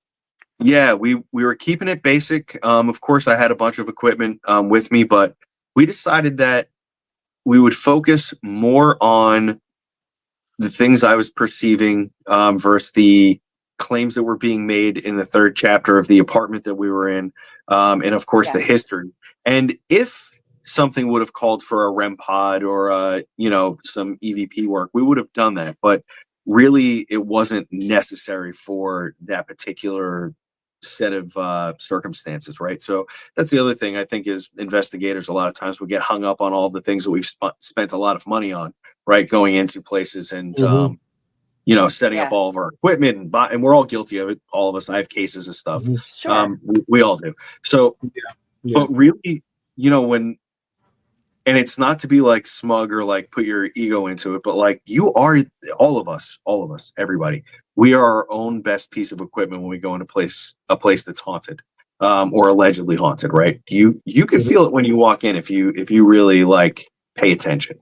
So the equipment's really good for camera and recording results and seeing if we can make things happen and repeat themselves. Sort of trying to apply some of that scientific what do they call it, process to it, right, to try to get things Right. happen and Like repeat them again and reproduce again, it. Right. right. Right. um Scientific method, there we go. So Scientists. Yeah. right, so it's good for that stuff. The reason I like the Mel meter is because it's a very simple device. I have the one without the REM on it, so it's the very basic one. Mhm. It shows the temperature, Same. which is good, and then it displays the milligauss, how much EMF is coming off of something. So Yes. I like it because, like I did in the show, I explained we walked down a hallway, and I believe the Mel meter blasted to like 160 milligauss, which was Yeah. crazy. And I was like, Whoa. okay, so if the person who lives here were to stand in this hallway in the dark, they would probably feel so paranoid or sick to their stomach if they spent time standing right here, because we know that high EMF creates that, right? So, Yes. by Right. again, just by showing um, the audience and the crew members, actually, because our crew members had never done ghost stuff in their life. They were, Oh, I it, I it kind was of really love funny. that though. Yeah. Yeah, no, I kind of It was like their that. first. It was their first time doing anything like that, so it was cool. Yeah. Anyways, I think it's so better. I was able to explain, like, okay, so we can use this meter and we can see that there's probably wires behind here or something that's causing this. So that's not paranormal. Or at least we don't think it is. We can show that this is way out of range for what we'd find. But when Dalen and I are standing in a different room and it's at a baseline of 0, and then all of a sudden it's jumping up to 7 and 12 for no reason while we're Yeah. interacting with something I'm talking about, then we could say, right, like, hey, this is probably more paranormal than not at the moment. And here's Yeah. some physical evidence to back it up. So yeah, Mhm. love the Mel meter. Right. Yeah, Melmy. I mean, yeah, Kim Melmy. too. Kim I, too. you She's always got got it in her hand. if a place is before 1980s, it wasn't. A lot of places weren't properly grounded, especially back Yeah. in those times. And because it's not properly grounded, you're gonna get those high EMFs, and Yeah. of course you're gonna get sick from it and everything. So and it just and it also affects your equipment, Mm-hmm. your cameras and everything because it's too much. And Yeah. that's Yeah. kind of high. That's kind of high because a house is usually 120. Right. 120 and under, depending how close Yeah. you are actually to locations, because you have to go to the wires and there's droppage and everything. It's mathematical stuff. But 160, wow, Yeah. It was crazy. Yeah. Yeah. that is crazy. But you know what I mean? You guys ceiling fan in the room. As I say, Oh, you're standing. dude, it was a modern building. It was like Okay. a really fancy apartments. I don't want Yeah. to call them apartments, but I don't know the right word. Like more like a penthouse is what we Cooperatives were or in. something like It that. was Yeah. it was gorgeous. Yeah. It was this beautiful, beautiful place. Anyways, Right. yeah. So that was the other thing is like we're in a brand new building. So why is this person on the 7th or 8th floor experiencing this? And are the neighbors Right. experiencing stuff?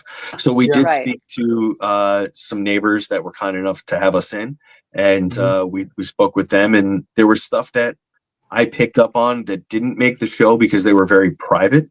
I can sort of just say like one of the things that I picked up on was adolescents or children or people in their younger years and cultish activity for some reason. And what we found out was one of the neighbors' sons had been swayed into a very strange cult. And I don't like to get political or anything, but it Oh. was a very strange political type of thing. Mhm. And another part of that was I had mentioned, like, I thought people were doing some sort of rituals or something in this apartment adjacent to where we were. And as it turned out, this woman validated, she said, actually, my son set up like crystal grids and he was doing all these like weird things. And yeah, he was definitely doing some kind of occultish type things in here. Oh, So wow. we didn't air Oh. that part, but yeah, it was one of those like really interesting things because That's again, why cool. would that time? Why of all? It was so different from all the other stuff that I had talked about. It was the last bit of the puzzle, and it tied in. So then I have to ask the question, and there's a lot of threads that we pulled at that were for the next episodes. I hope we get to, but all right, everybody here, if you're watching, I'm also a huge Ghostbusters nerd, like to the 1000th degree. I have The whole outfit and I everything. got it Yeah. all. Massive. Baby. The only thing Massive. I'm missing is an ecto one in a firehouse. Okay. So, anyways, think Oh. Dana Barrett's apartment in Ghostbusters. This building that she lived in was allegedly like an antenna for paranormal activity. Well, Right. that's kind of how exactly. I love that. It's a really nice figure you have of me there. So That's of me. we say, why is this place that we're in Ohio have such a high active amount of things happening in it? And is it something to do with the location? Is it the building? Is it the people? And are the people like this young man who got influenced by whatever he was he okay? And this was just like a natural thing that happened because of the Or influence of the world, or was there some sort of entity that saw a crack in somebody's psyche and took a shot at them and kind of splintered them a bit, unfortunately. And for anybody who's watching this, I am a very practical and very down to earth person. Not everything is ghost. Not everything is paranormal. I have a lot of training in mental health, and I could say that I would say that mostly I know the difference between a paranormal issue and something is a mental health issue. And if I don't, or I suspect that it might be mental health, if I don't know, I find somebody who does know when we're dealing with those sorts of things. And we right. have the opportunity because we don't want to. I'm not a doctor, and I'm not going to misdiagnose anything. So I want to always make sure that when I'm talking to people that have these crazy claims, that we really get a good idea of who they are and their family history, and understand who they are as a person before we start being like, that was a ghost that made the. We don't want to get into that. So, but it does beg the question. Like we have all this strange stuff that's happening in this building, the location downtown. People are experiencing things for years and years and years before the modern thing that stands there in downtown Ohio. Right. The thing that was there before, people experienced it like crazy. So, is there something to that property that is having all this stuff happen? Hey, what's up, Lonnie's World? It's layers. It's what I call paranormal lasagna. Oh, I love lasagna. So yeah. Oh, I know. We got to bring food into it.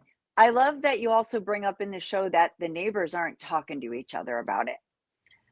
That they're not talking to each other. So sometimes I think, if you are, like, say, in that situation and you're experiencing something, maybe you're in the elevator and you're like, hey, ever have anything happen? Because you have to. You never know. And other people might all be saying the same thing, Yes. I live in buildings like that. I live in a cooperative here.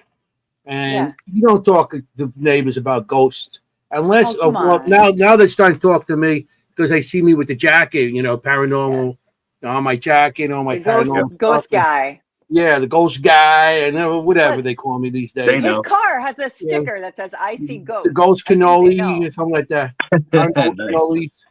cannolis. But you don't talk to your neighbors about that, because some of your neighbors, because some are religious and they look Fair. at you That's fair. differently. You don't tell them you got ghosts in the house, because this place here, I see things all the time, staircase and everywhere. In the morning as I'm leaving, I hear somebody say, "Hey," and I hear footsteps behind me and stuff. Oh yeah, I get all kinds of Oh, stuff. wow. And I see my hallway and all this stuff. My wife even sees them, and she's not sensitive. She sees them. That's how much she got stuff here.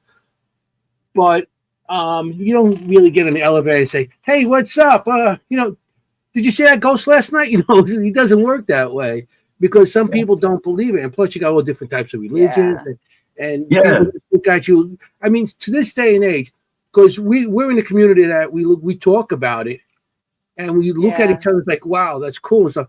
But some people, you talk to, and then they get you first. They got that face like, "Why do you do that for?"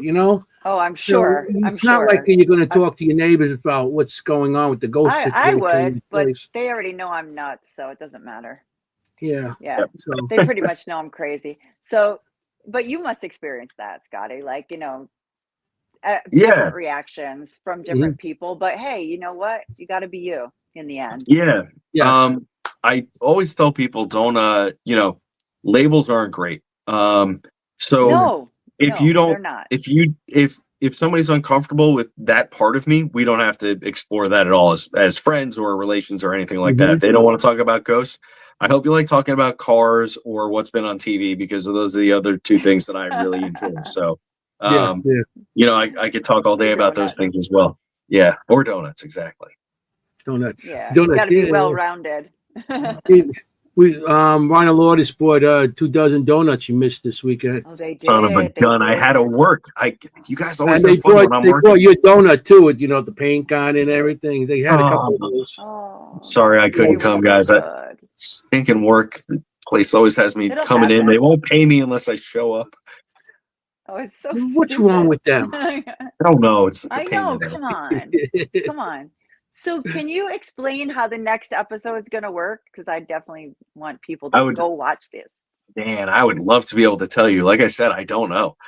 It will be shot similarly. So the vibe of the show, I hope everybody that watches it likes it. Again, it is a professionally produced television show. We just didn't have a network. We'll talk about that. We didn't have a network to put our television show on.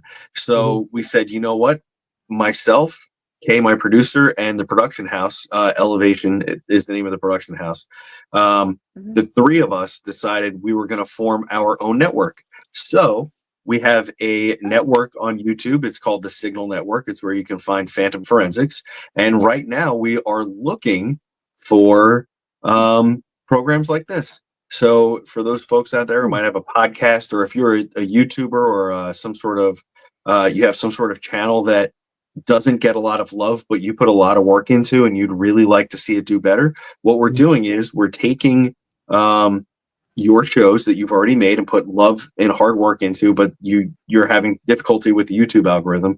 We're taking your show and we're putting it on our network, and we're going to pay you guys 70% of the view, whatever you make in views.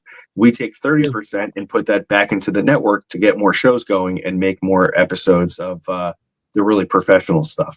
So that is what we're doing. And it's completely free because it's on YouTube. So all the folks out there, if you're like, boy, I've been pumping this channel and I love it and I've been working on it for years and I put everything into it, but nobody sees it. Well, guess what? Now you can get in touch with us and we can look at it, come up with some terms, and we could put it up on our network, and it will be played after new episodes of Phantom Forensics and other shows like it. So good. So you know that now you can be you and be up there with the have your own space and almost guaranteed getting people to watch what you're doing.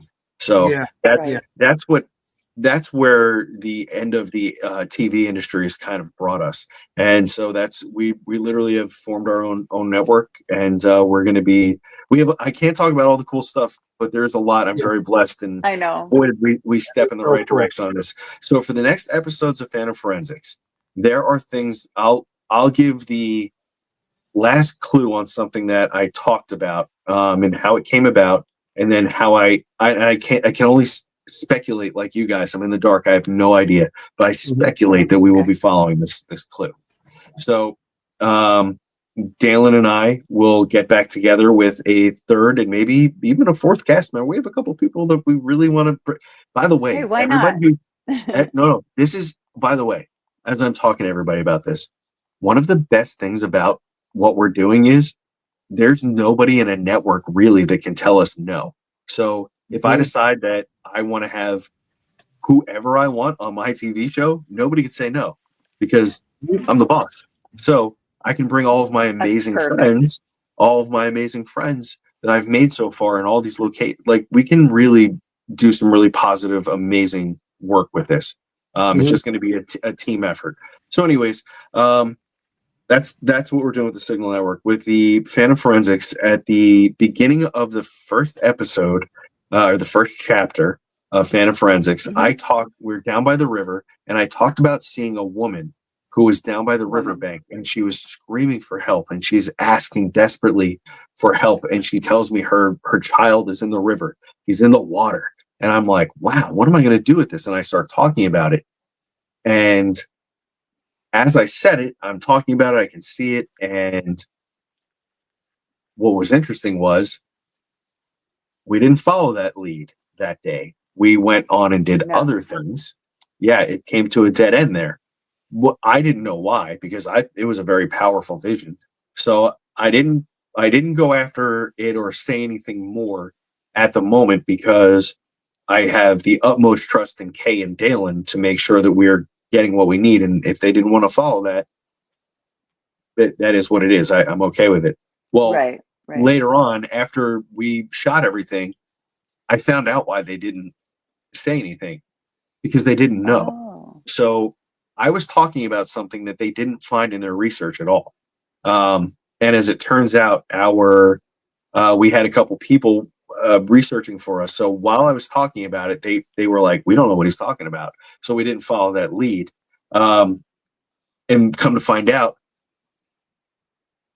there was an incident that happened that was very specific. They found an old news article from, I think I misquoted myself. I think it was sometime in the 1800s. I could be very wrong about that, but it was a very long time ago. They found this news article, and it was basically an account of a little boy who said that the area was overrun by Native Americans that were attacking the settlers that were there at that river spot, and that his mother was murdered, and he was safe because he swam out onto a tiny little island that it was existing on this river, and he hid until the attack was over. And when it was over, he swam back and found help. And that was what the news article was about. So, yeah, so even something that I was talking about, they didn't know until I brought the details forward, and then they had to reverse and go look for the information, which is really an interesting thing, because all the other stuff I talked about, they knew, like they were like, yeah, we know what right. So along the way,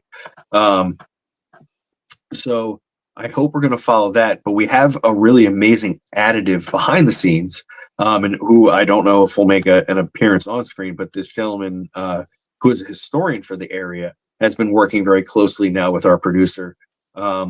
And he really liked the first show. He revalidated all the things, like saying, hey, this is authentic. Like this is real. It's on.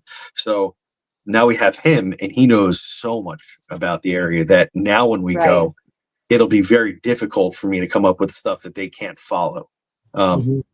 Or at least that's the hope. And it's not always going to be Ohio. This is where we're starting. And then we're going to follow the threads for the shows to other places. But always the importance is finding the history, giving that voice to the deceased, and really telling the stories that need to be told. So one of the really interesting things we hit on in the first or maybe the second episode, is we stood in this field, and I said, I don't know why, but I feel like people were executed here, but we're standing in a beautiful Yes. park, right?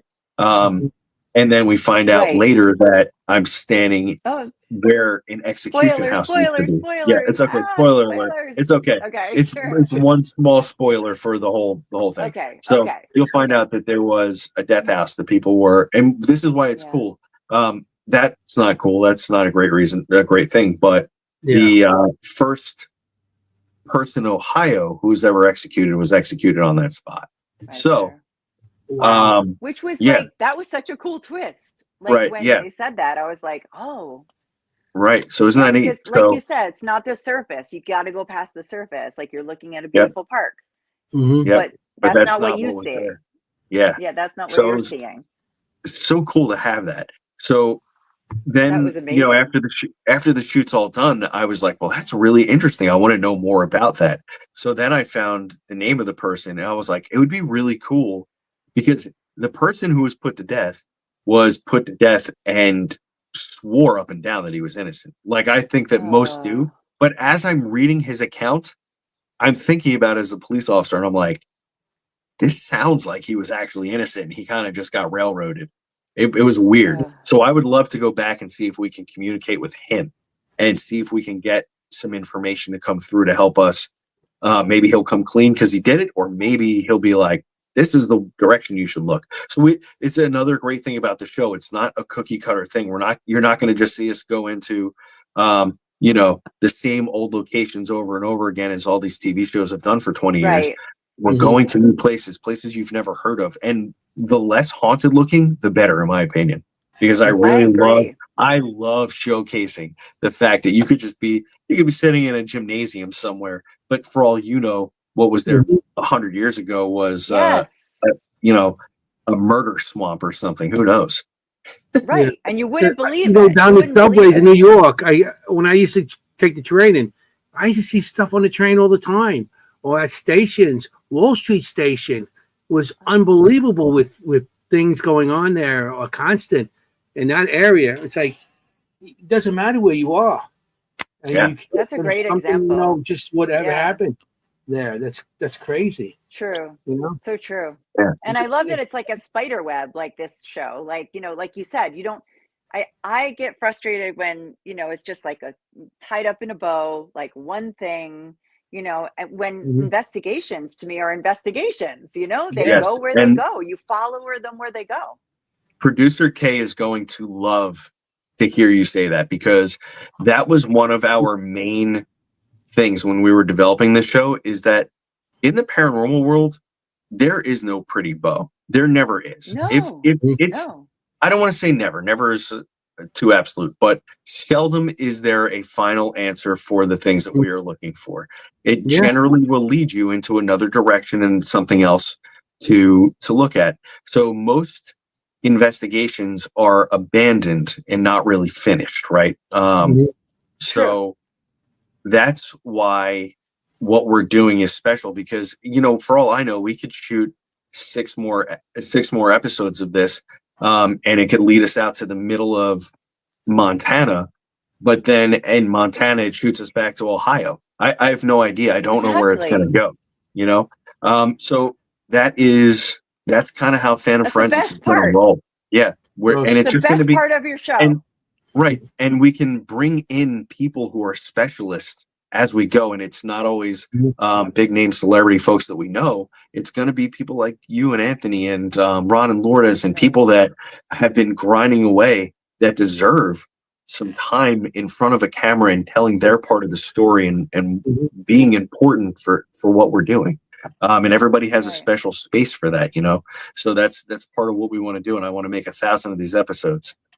Yeah, that's the beauty of it. It sounds really good, because TV, the stuff, I don't watch half the shows anymore because it's just repetitious. The same thing. You're going in. It might be a different location, or just the same location that it's been beat to death by every show, every network out there, because that's all they know, these specific places.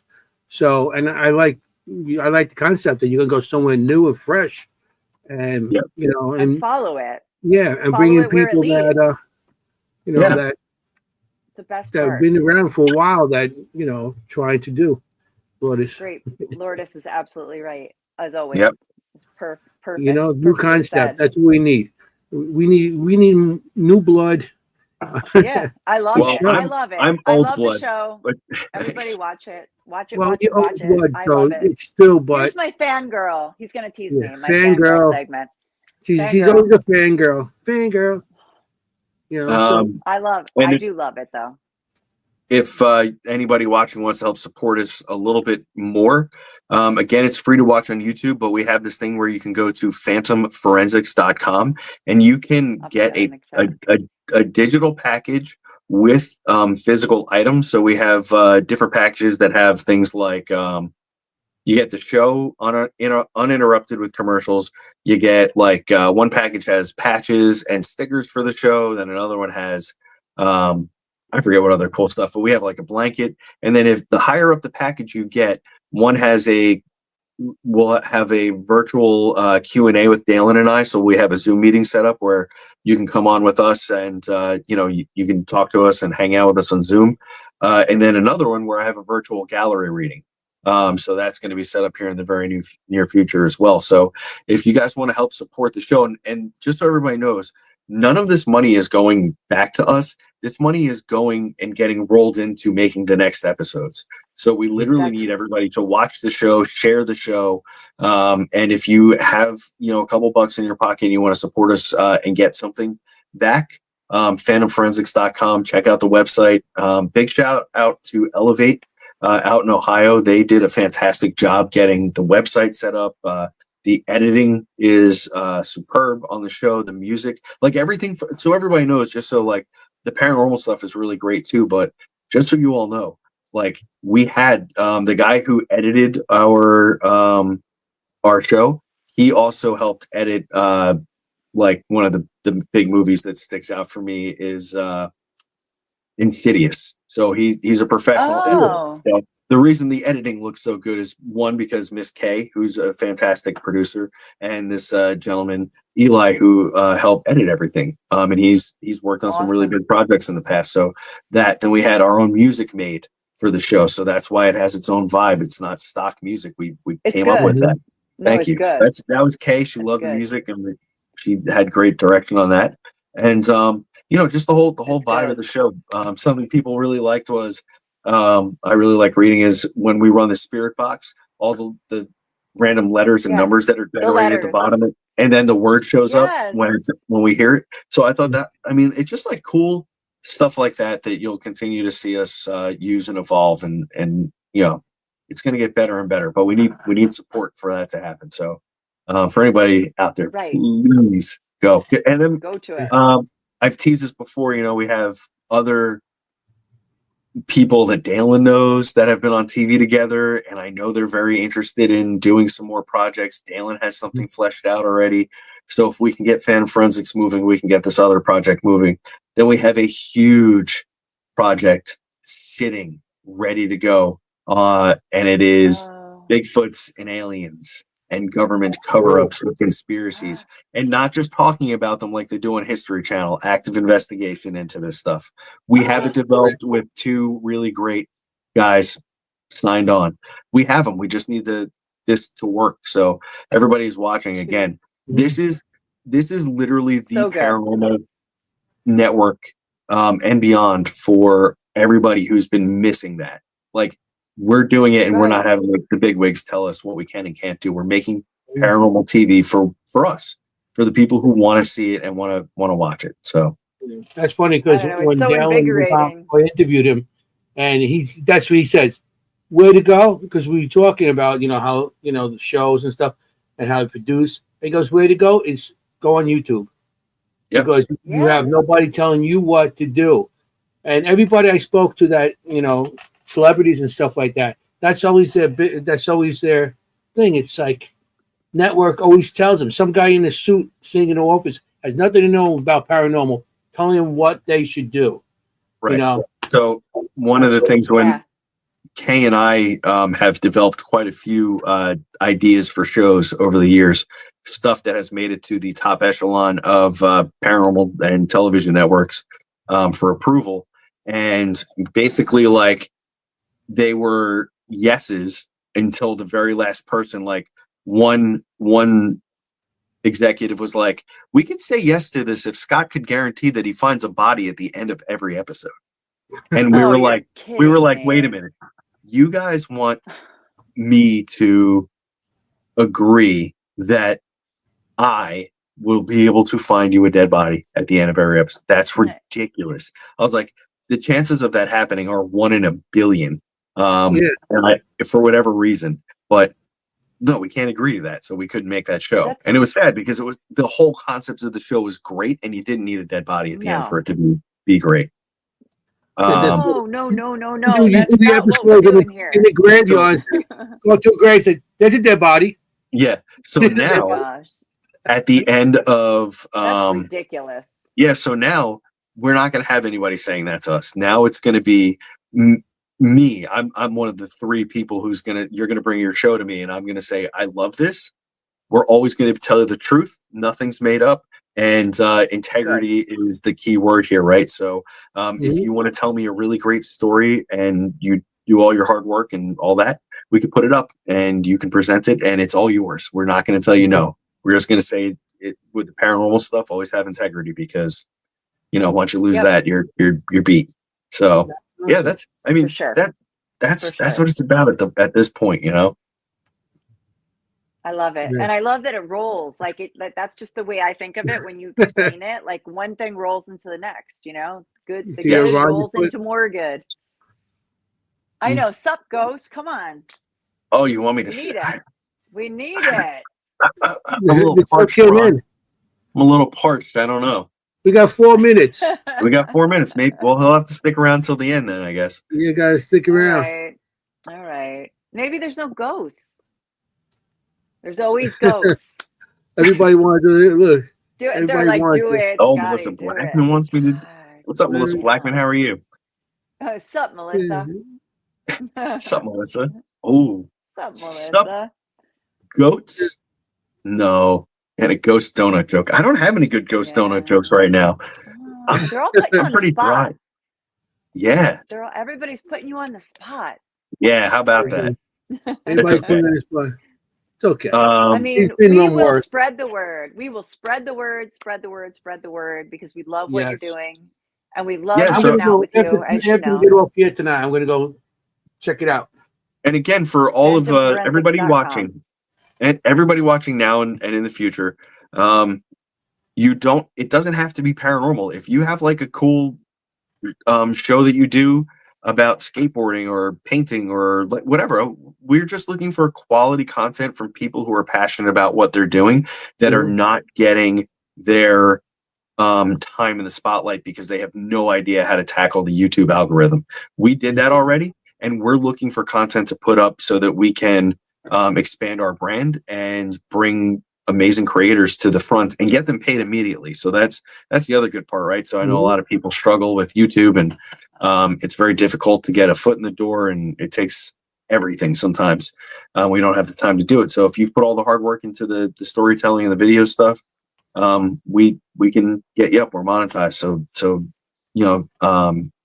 go over to fanforensics.com, find the contact form and send something, and just put a little thing on the top that says show idea or something, so that our team knows what we're looking at, and we'll start looking at them. And we've already started compiling a lot of stuff. So very excited. You have show ideas too. You could apply that, and you guys will make it happen, or that. So there's a second part of it. So the first part is, if you guys already have content made that's not getting viewed, we can help you. The second part, which has got to come a little bit in the future, is we will start producing your TV shows. So after we have, because again, there's more that's happening that I can't talk about, but it's all, unfortunately, when it comes to any of this stuff, it comes down to funding, right? And funding on television shows is expensive. For what we spent for the 3 chapters that we made for Fan of Forensics, we could have bought a new car. That's how much it costs to get that going. Yeah. So it's not inexpensive to make those sorts of things, right? So we will, as we go. If we find like gems, like if maybe maybe somebody will send us something that's a really good show and it does well, we might take those people and say like, what other ideas do you want to make that we can make much more professional looking instead of like a vlog or like doing things at home or whatever. So yeah, that's definitely, again, network. That's what we're thinking. Bigger, broader Right. spectrum. And again, it's not just, we're starting at the paranormal because that's the world that I exist in the entertainment business with you guys. Yeah.